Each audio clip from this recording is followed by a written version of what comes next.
A graça e a paz do nosso Senhor e Salvador Jesus Cristo. Amém? Amém? Amém. Bom dia a todos.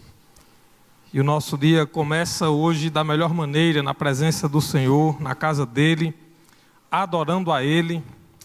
E como diz a palavra do Senhor, grandes coisas o Senhor tem feito por nós, por isso nós estamos alegres. A alegria do Senhor é a nossa força. Apesar das lutas, das dificuldades do dia a dia, mas nós temos a alegria de estar na presença dEle e de ter a presença dEle em nossas vidas. Eu queria convidar os irmãos a abrirem aí, acompanharem aí em suas Bíblias, o texto de 2 Coríntios capítulo 11, o versículo 3. Segunda carta de Paulo aos Coríntios, capítulo 11, o versículo 3. 2 Coríntios, capítulo 11, versículo 3, a palavra do Senhor nos diz: temo que, assim como a serpente, com sua astúcia, enganou Eva, assim também a mente de vocês seja corrompida e se afaste da simplicidade e pureza devidas a Cristo. Simplicidade é o que eu queria destacar nesse texto, nesse versículo aqui, onde o apóstolo Paulo, escrevendo à igreja dos Coríntios, ele faz esse alerta, ele diz do seu temor, do seu receio. Ele diz: eu temo que vocês sejam enganados, que a mente de vocês seja enganada, que se afaste da simplicidade e da pureza que há em Cristo. Então, simplicidade, coisas simples. Coisas simples, quem ainda gosta disso? No mundo atual, nesse mundo de tanta tecnologia, de tanta informação, nesse mundo de coisas tão que nos chamam a nossa atenção, nós vivemos numa era, irmãos, que a gente vê a tecnologia cada vez mais avançada e as coisas avançam muito rápido. Às vezes aqui no Brasil a gente tem acesso a umas tecnologias que já estão ultrapassadas lá no mundo asiático, no Japão, na China, em outros países, nos Estados Unidos, na Europa, enfim. Mas vivemos uma época onde a inteligência artificial tem ditado padrões, sem a gente perceber, e muitos de nós, na verdade, nem têm conhecimento disso, mas a nossa vida está sendo cada vez mais direcionada, cada vez mais influenciada por essas tecnologias do mundo moderno. E isso tem fascinado a muitos. Isso tem, de fato, revolucionado a nossa história, o nosso tempo. E nesse mundo de tantas mudanças, de tanta tecnologia, de tantos avanços, quem ainda gosta de coisas simples? Quem ainda gosta daquilo que é simples, daquilo que é mais, digamos assim, daquilo que é mais do nosso dia a dia, daquilo que é de fato, de verdade, daquilo que de fato é a realidade da nossa vida? Quem ainda gosta de uma igreja simples? Quem ainda gosta de um culto que é simples? Porque nós vemos que as tecnologias têm influenciado também a igreja. E a igreja, eu falo da igreja de uma forma em geral, a igreja tem sido muitas vezes levada a se adaptar à realidade, mas nem tudo pode ser tido como algo normal ou como algo natural. Quantos cultos estão sendo direcionados ou sendo dirigidos, onde nós vemos claramente o centro de muitos cultos, de muitas reuniões de adoração, tem sido tocar as pessoas com recursos que são técnicas humanas. E quem conhece sabe que muitas vezes nós temos visto técnicas da psicologia, técnicas de outras ciências humanas, de outros conhecimentos, influenciando a adoração, influenciando, tocando nas pessoas. E quem ainda quer um Deus que é simples? Paulo está falando que temia que as pessoas da igreja em Corinto que os cristãos fossem enganados, que Satanás, pela sua astúcia, enganasse e levassem eles a se afastar da simplicidade e da pureza que há em Cristo. E aí, se você observar o versículo 14 desse mesmo capítulo 11, o versículo 14 ele diz assim: e não é de admirar, porque o próprio Satanás se disfarça de anjo de luz. Portanto, o 15 também, não deveria surpreender que os seus próprios ministros se disfarcem em ministros de justiça. O fim deles será conforme as suas obras. Agora, imagine em nossos dias um culto onde aparece, imagine, um anjo de luz diante de nós, um anjo de luz. Quem se atreverá a dizer, até a ousadia de dizer, isso não é Deus? Já imaginou? É um anjo de luz, não pode. Não pode isso não ser de Deus. Pode, porque a palavra está dizendo. Pode ser de Deus e pode não ser. Para isso precisamos ter discernimento espiritual. E para ter discernimento espiritual nós precisamos ter um conhecimento profundo da palavra de Deus. A palavra que foi inspirada pelo Espírito Santo de Deus. A palavra que nos ensina a vontade de Deus. A palavra de Deus diz que o Espírito é a palavra, ele inspirou a própria palavra de Deus. Cristo é a palavra também, ele disse: eu sou o caminho, a verdade e a vida. Em João capítulo 1 também diz o verbo, no princípio era o verbo, a palavra, ele estava com Deus e ele era Deus. Então, nós precisamos, irmãos, estar atentos para essa simplicidade que há em Cristo. E eu não estou dizendo que os avanços desse mundo moderno, que as tecnologias não podem ser instrumentos que nós podemos usar para glorificar a Deus. Mas nós não podemos esquecer os princípios da palavra de Deus. Os princípios que a palavra nos ensina para a adoração, para o culto a Deus. Os princípios em tudo que nós venhamos a fazer, porque como a própria palavra diz, tudo que venhamos a fazer, seja no nosso comer, no nosso beber ou em qualquer outra coisa, que seja para a glória do Senhor. Não é errado usar de tecnologias, não é errado, mas nós precisamos observar sempre os princípios da palavra de Deus. Nós não podemos achar que o poder está na técnica que é usada, num tipo talvez de música que vai tocar os corações, porque não é, a música não é a técnica que vai convencer as pessoas. A palavra diz que é o Espírito quem convence o homem do pecado, da justiça e do juízo. É o Espírito Santo quem faz a obra nos corações.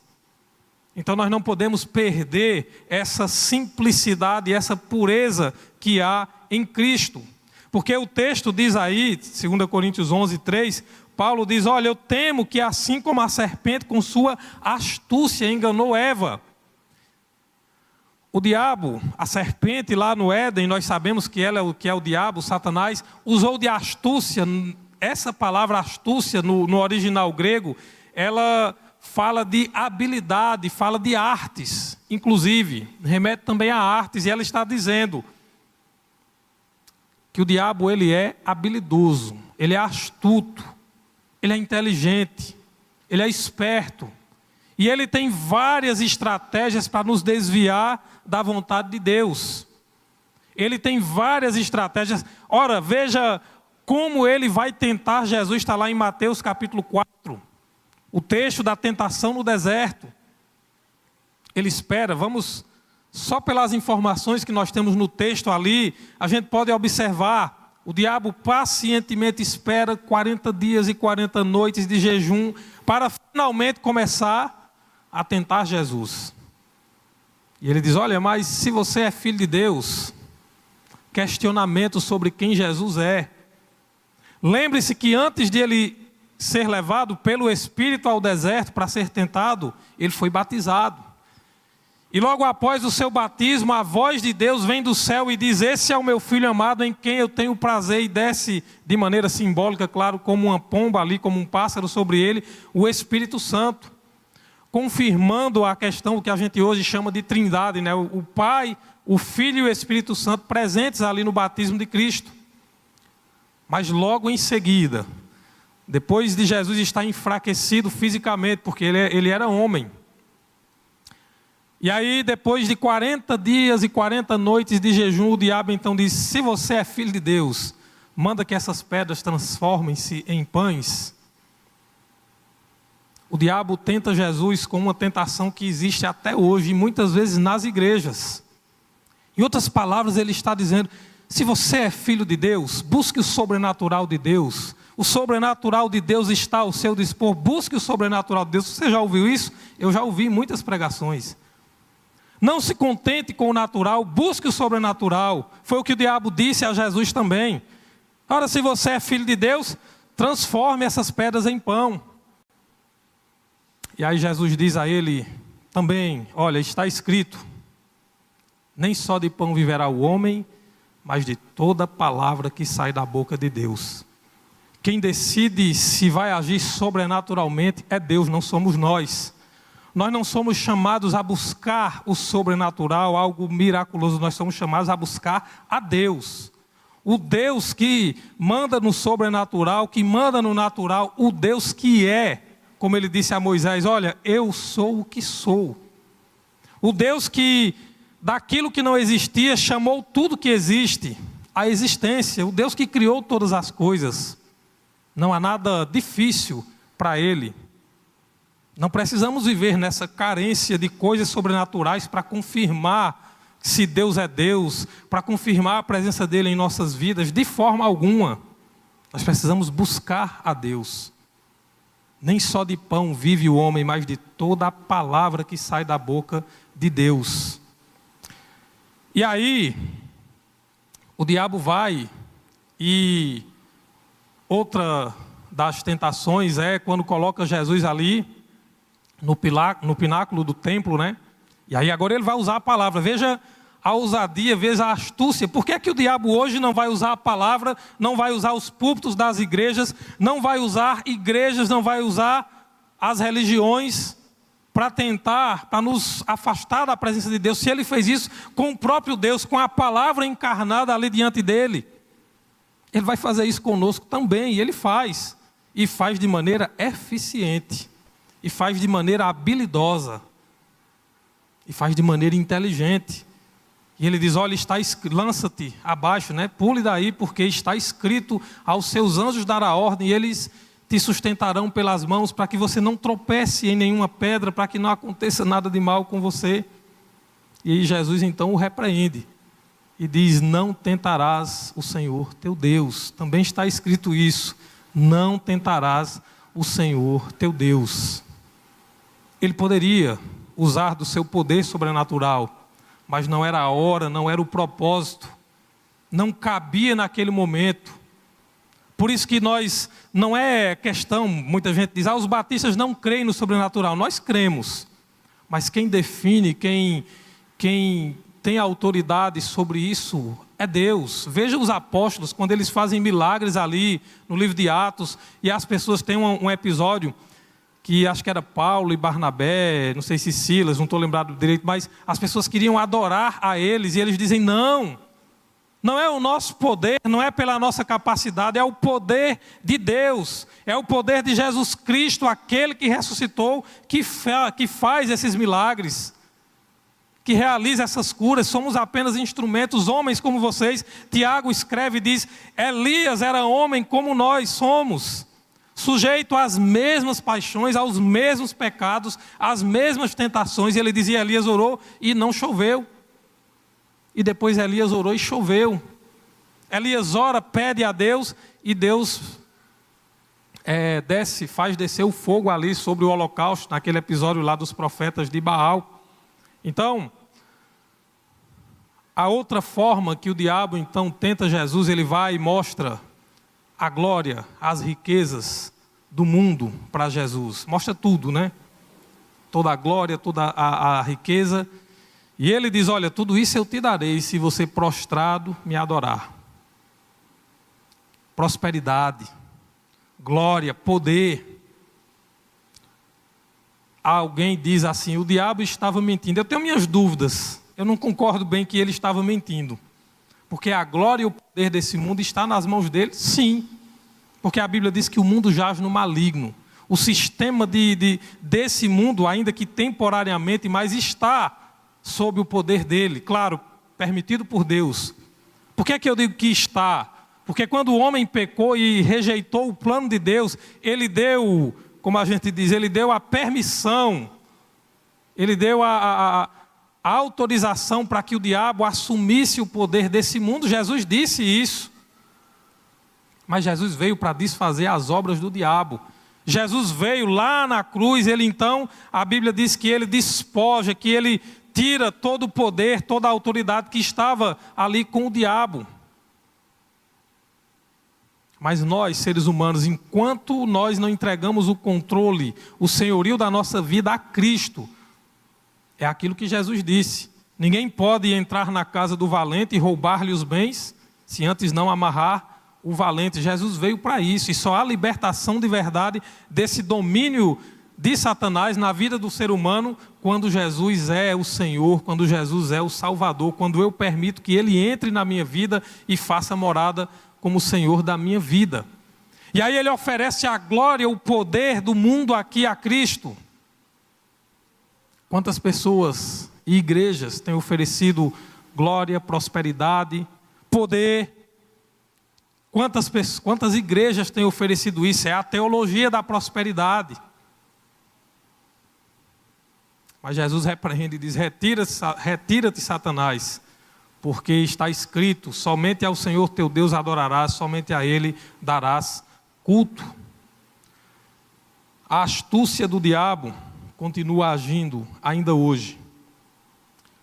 Em 2 Coríntios, se não me engano, 4:4, deve ser 2 Coríntios 4:4, se puder projetar aí, que diz que, ele diz assim, nos quais o Deus deste século cegou o entendimento dos incrédulos, para que neles não resplandeça a luz do Evangelho. Ele está dizendo nos quais o Deus deste século, está vendo que ele tem o poder aqui neste século, nesse mundo temporário?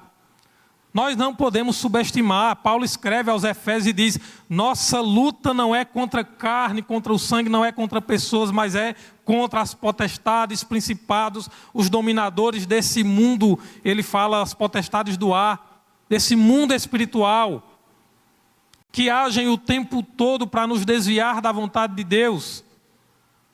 E nós, como cristãos, como discípulos de Cristo, nós somos o alvo. E quantas vezes no meio dos discípulos estava lá o diabo lançando os seus ataques. Quando Jesus diz a Pedro, cheio de boas intenções, não, você não vai para Jerusalém, não vai morrer. E aí Jesus diz, afasta-te de mim, Satanás, porque você não está cogitando das coisas de Deus.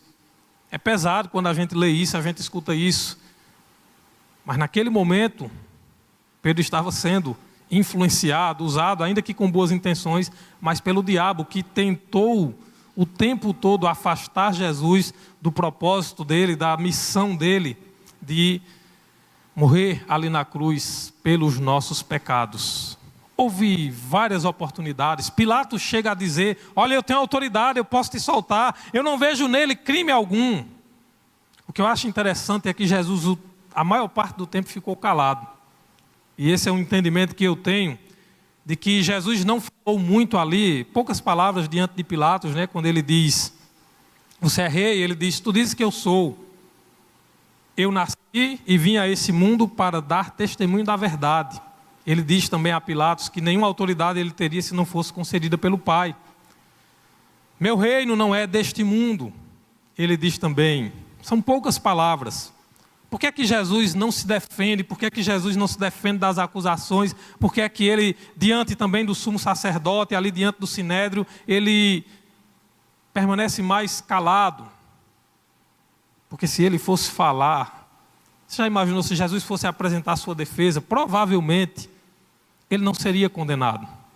O julgamento de Jesus foi feito às pressas, foi feito à noite, tarde da noite, na madrugada, que não era usual. Nem todos os membros do sinédrio estavam ali, porque já tinha membros do sinédrio, dos sacerdotes, que já estavam crendo nele, que já estavam entendendo que ele era de fato o Messias, que o que ele ensinava era a verdade.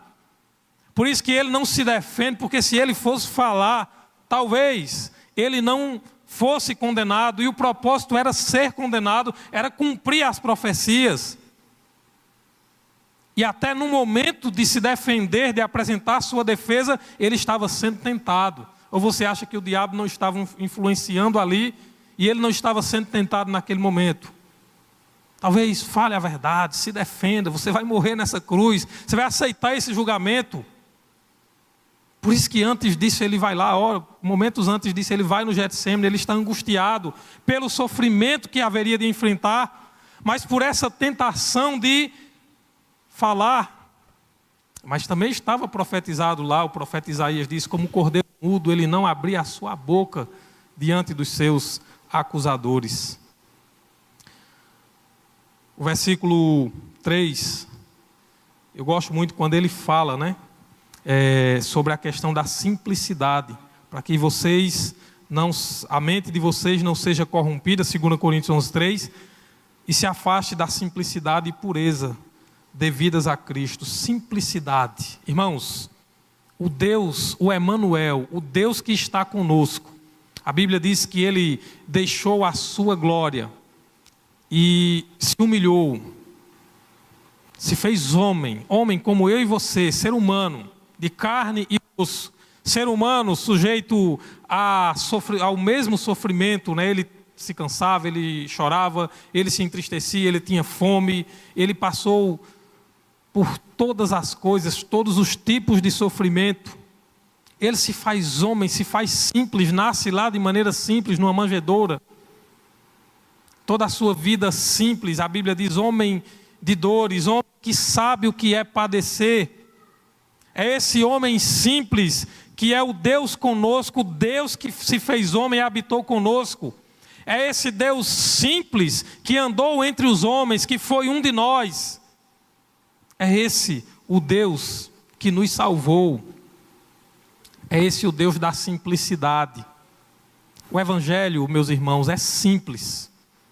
Seguir a Deus, viver com Cristo é algo simples. Nós que complicamos. Olha o que ele diz quando ele ensina os discípulos a orar. Porque já naquele tempo, as pessoas faziam verdadeiros espetáculos para orar. A Bíblia diz, oravam em pé nas praças, no templo, para chamar a atenção. Aquela coisa, lembra da oração do publicano, né, e do fariseu? Aquele espetáculo de oração. Quantas coisas a gente vê hoje? Espetáculos de oração. Aquele movimento enorme de oração. Eu lembro uma vez, eu não posso deixar de falar isso, eu vendo na televisão uma vez, aí tinha uma igreja que era o líder lá da igreja, aí eles, acho que era em São Paulo, se eu não me engano, era um dia lá de oração, um negócio, aí eles botaram na cobertura do prédio, um prédio bem grande, aí tinha uma fogueira lá, um negócio bem grande, uma fogueira artificial, um negócio bem bonito assim, e tinha uma tenda, era a tenda do encontro, tinha um nome lá, né? Eles gostam dessas coisas. Aí dizia, olha, mande os seus pedidos de oração, porque o líder lá era um apóstolo, sei lá, um missionário, um negócio lá, disse, ele passou dias de jejum e oração, e ele vai entrar na tenda do encontro com Deus ali, para levar suas orações a Deus, aquela coisa bem espetacular, e passou o dia todo enrodando nesse negócio. Eles começaram de manhã, era um canal da Parabólica, e parece que ia ser de noite. Eu sei que eu liguei e esse homem não tinha chegado ainda, né? Criou-se aquela expectativa toda, todo aquele espetáculo, as pessoas gostam disso, né? Todo um espetáculo, olha, Deus marcou um encontro, aquela coisa. Aí Jesus vai e diz, olha, você quer orar? Entra no teu quarto, fecha a porta, fala em secreto com o teu Pai celestial, e Ele te ouvirá, e Ele te responderá. Eu penso que se Jesus chegasse hoje em muitas igrejas, no nosso meio evangélico, Ele ia frustrar muitas expectativas. Poxa, mas é só isso? Cadê os tambores, cadê os fogos, cadê as luzes, cadê o espetáculo? O Filho de Deus. Já imaginou se muitas igrejas ficassem responsáveis para anunciar a vinda de Cristo? O escarcéu que ia ser, aquela coisa toda. Acho que Jesus ia passar e o pessoal não ia nem ver. Orar, é isso mesmo que ele está dizendo. Entra no teu quarto, fecha a porta. Você sozinho, vá lá, ore, fale com Deus. Essa é a simplicidade que há em Cristo.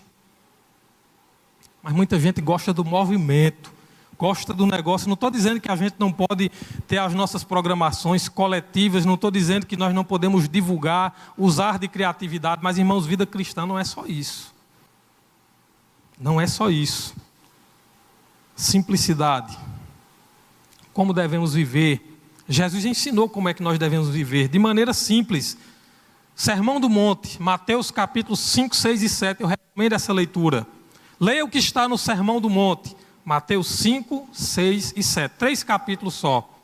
Jesus ensinou ali como nós devemos viver, as bem-aventuranças. Bem-aventurados os humildes de espírito, bem-aventurados os mansos, bem-aventurados os pacificadores, os que choram serão consolados. Ele ensinou ali sobre o nosso testemunho, sermos sal da terra, luz do mundo. Ele ensinou que nós devemos influenciar de maneira positiva, como filhos de Deus, aonde nós estivermos. Isso é ser sal da terra, ser luz do mundo, com o nosso comportamento, com a nossa forma de viver. Sobre a lei, ele ensinou também, ele falou sobre o homicídio, ele falou sobre adultério, ele falou sobre os juramentos, né? Os judeus tinham um monte de juramento, de votos, de tradições. Olha, era ritual que não se acaba mais. Tinha ritual para tudo, para comer, para entrar dentro de casa. Era um monte de ritual que os judeus tinham. Jesus falou sobre isso também, só que ele falou de maneira simples e objetiva o que realmente importava. Ele falou sobre vingança, falou sobre o amor ao próximo. Falou sobre a prática da justiça, falou inclusive como nós deveríamos dar esmolas, como deveríamos ajudar as pessoas, porque os judeus tinham um ritual para tudo isso. Era uma coisa que não se acabava mais. E Jesus, de maneira simples, fala como é que nós devemos dar esmolas. Ele disse de maneira simples, olha, não toquem trombeta, não façam barulho, não façam propaganda. Quando você for ajudar alguém, ajude sem ninguém saber, sem querer se amostrar, como a gente diz. Ele ensinou a oração, como eu disse, de maneira simples. Ensinou o jejum. O pessoal a gente hoje fica confuso com as coisas, porque o pessoal cria tanta coisa. Aí quando fala de jejum, isso é um tabu para muita gente, porque colocam tanta coisa no jejum, é tão complicado. Mas Jesus ensinou de maneira simples. O que é o jejum, por que é o jejum. A Bíblia é muito simples. Agora é porque as pessoas vão incrementando, botando coisa onde não tem, e daqui a pouco a gente fica até com medo. Falar em jejum, porque é tanta coisa que se fala, que se ensina. Depois a gente pode falar sobre jejum também. Mas veja, ele falou sobre os tesouros no céu, sobre os bens materiais, como é que a gente lidar com isso. Como é que a gente deve viver, como é que devemos buscar as coisas aqui desse mundo. Ele falou sobre isso. Ajuntem tesouros no céu e não tesouros aqui na terra. Ele falou sobre luz e trevas no Sermão do Monte. Ele falou como deve ser o nosso olhar para as coisas, a nossa forma de ver a vida, de olhar para as coisas dessa vida. Ele ensinou sobre isso também. Onde estão os nossos olhos? Onde está a nossa atenção? Ensinou sobre os dois senhores. Ninguém pode servir a dois senhores. É muito simples o que ele ensina lá. Nós complicamos. E também, como nós desobedecemos, aí a gente sai buscando justificativas para o que não tem justificativa. Está lá dizendo, ninguém pode servir a dois senhores, porque ou vai agradar um e desagradar o outro. Ninguém pode servir a Deus e às riquezas e às coisas materiais. Foi isso que ele ensinou no Sermão do Monte. Ensinou sobre ansiedade. Não andeis ansiosos de coisa alguma. E ele fala sobre a ansiedade. Quando ele fala, né, olhem para os lírios do campo, para as aves do céu. Então ele ensinou sobre essa ansiedade, essa busca que nós temos em nossa vida por tantas coisas. Ensinou também a não julgar os outros. É muito simples o que ele ensina lá, a não julgar os outros. É que a religião nos ensinou a julgar. A religião tornou a igreja muitas vezes como um tribunal que julga, que investiga, que condena, que dá a sentença. Mas Jesus não ensinou isso. Ele ensinou a não julgar os outros. Ele ensinou como deve ser tratado o irmão que pecou. Ele ensinou como esse irmão deve ser tratado, como esse irmão deve ser acolhido e restaurado. Quando ele fala lá em Mateus 18 sobre o que a gente diz o texto da disciplina na igreja, observe que o objetivo lá sempre é: teu irmão pecou, vai até ele, se ele se arrepender, ele diz: ganhaste o teu irmão. O objetivo é ganhar aquele irmão que por algum pecado, alguma falha, se perdeu do caminho, é ir lá e ganhar aquele irmão. Esse é o objetivo. Claro que se ele não quiser de jeito nenhum, ele diz: então afaste, considera como gentil ou publicano. Mas o objetivo principal é ganhar, é restaurar aquele irmão. Ele ensinou sobre as nossas escolhas também. Quando ele fala no capítulo 7 de Mateus sobre os dois caminhos, ele diz que há uma porta estreita, um caminho apertado, que poucos, mas ele já começa dizendo: entrem pela porta estreita, porque larga é a porta e espaçoso o caminho que conduz à perdição, e muitos entram por essa porta, andam por esse caminho. Ele ensinou que nossas escolhas devem ser sempre pautadas na vontade de Deus, mesmo sabendo que vai ser uma escolha difícil, um caminho apertado, estreito, mas que nos conduz à vida. Ele ensinou sobre os falsos profetas, o cuidado que devemos ter, e é o que Paulo está falando nesse texto de 2 Coríntios 11 também.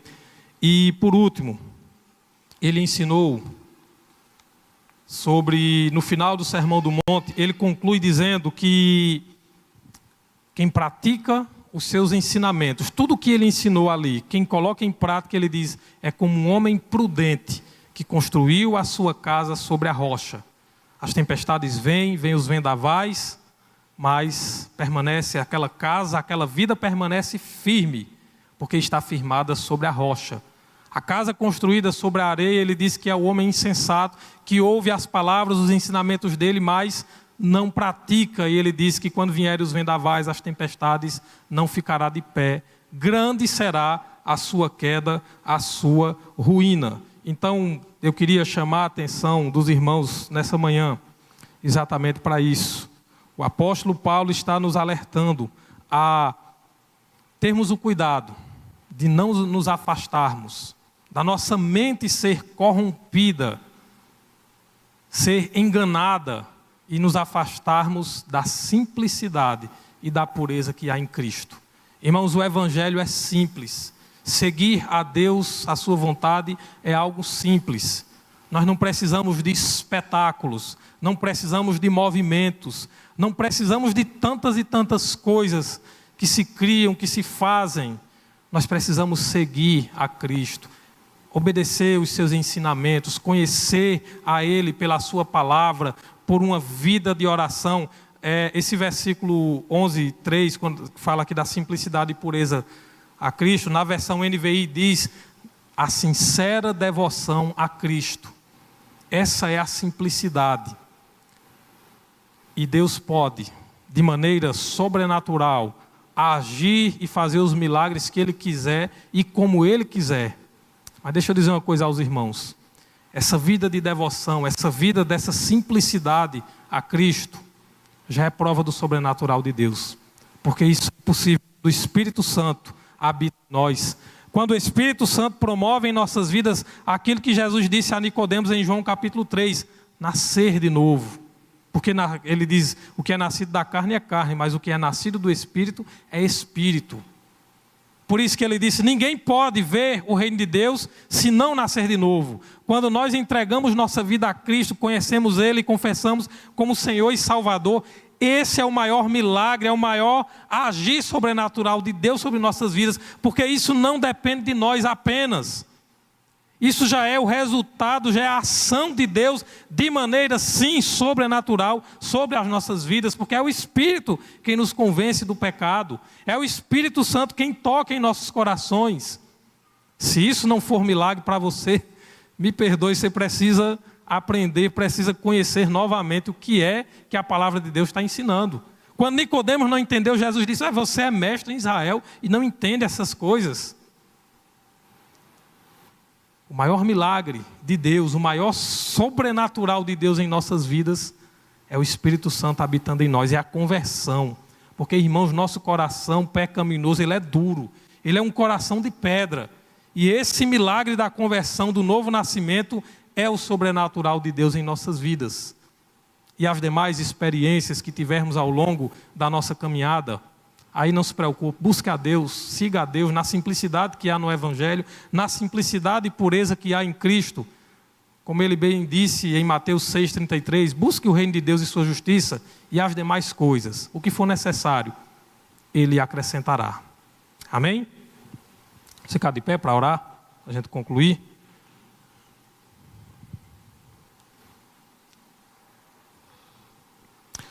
Oremos. Senhor nosso Deus, nosso Pai amado, Pai querido, nós agradecemos, Senhor, porque a Tua palavra, ela é simples, é verdadeira, e ela fala aos nossos corações de maneira profunda, a ponto de tocar no mais íntimo do nosso ser, no mais íntimo do nosso coração. E nós queremos pedir, Senhor, que o Teu Espírito Santo, Ele nos conduza, Ele nos dirija, a termos a cada dia mais um relacionamento íntimo e profundo com o Senhor. Obrigado, porque de maneira sobrenatural, de maneira milagrosa, o Senhor nos resgatou das trevas para a sua maravilhosa luz, para andarmos em Tua presença, para termos a Tua presença em nossas vidas, Senhor. Obrigado por Teu amor, por Teu cuidado. Abençoa, Deus, a escola bíblica que acontecerá agora, abençoa também logo mais o nosso almoço, que em todas as coisas, Senhor, que nós venhamos a fazer, de fato, nós estejamos glorificando e adorando o Teu santo nome. Assim nós oramos e agradecemos no nome de Jesus. Amém. Amém.